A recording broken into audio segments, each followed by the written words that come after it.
ቦምብ የሚሆን መረጃ እጄ ላይ አለን ያልሽ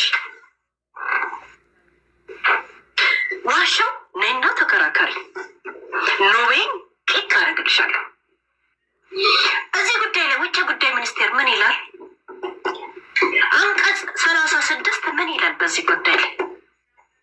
እውነት ኮንትሮባንድ ስትሰሪ ቆይተሽ በህግ ለመደኛት ትፈልጊያለሽ እንዴ?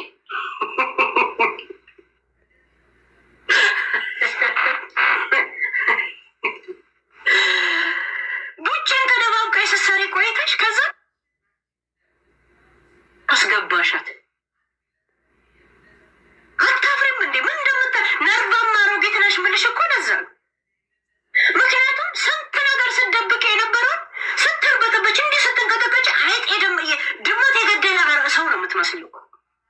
ድመት የገደሉ ሰዎች እጃቸው ይንቀጠቀጣል ይባላል። እንዲህ ያለሽ ማጋ እንደምትደውይ ምን እንደምትይ ምናምን አታውቂ። ምን ብዬ ጻፍኩልሽ? በኋላ ለእንትና ለምናገርኩ ብለሽ እንደምትቆጪ ስለማውቅ ሶስተኛ አካሎችን እየነገርሽ ወደ እኔ የሚደውሉትን ሰዎች ብዛት ስላየው በኋላ እንዳትቆጪ ስለሽ ለሶስተኛ አካል የማይነገርኩት በመሀላችን የነበረው እሱ ስለነበር ነው። ጃጉር የመጀመሪያው ጸብ ላይ ነበር እንጂ ሁለተኛ ላይ ለእሱ ስታማክሬው ነበር። ጌሙን እንዳሸንፍ ከኔ ጋር ስትወያይ እንደነበር ጃጉር እዚህ ነገር ውስጥ ነበር። ቡቺ ራሱ ነበረች።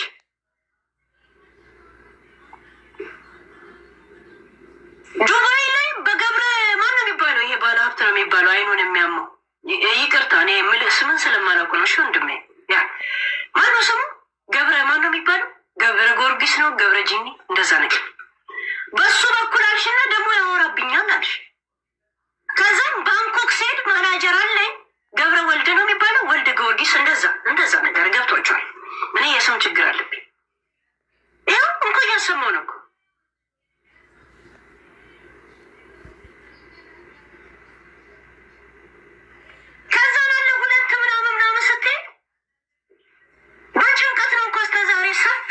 እዚሁ ዱባይ ነው ያለሽው።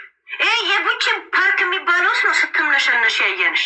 ስታቅራሪ አልነበረም እንዴ? ወደ ቲክቶክ መጥቻለሁ ማን ይነካኛል ብለሻል እንዴ? ቲክቶክሽ እንደገና አክቲቭ አድርገሽ አንዳንድ ሰው ዝም ሲል የተፈራ ይመስለዋል አልሽ።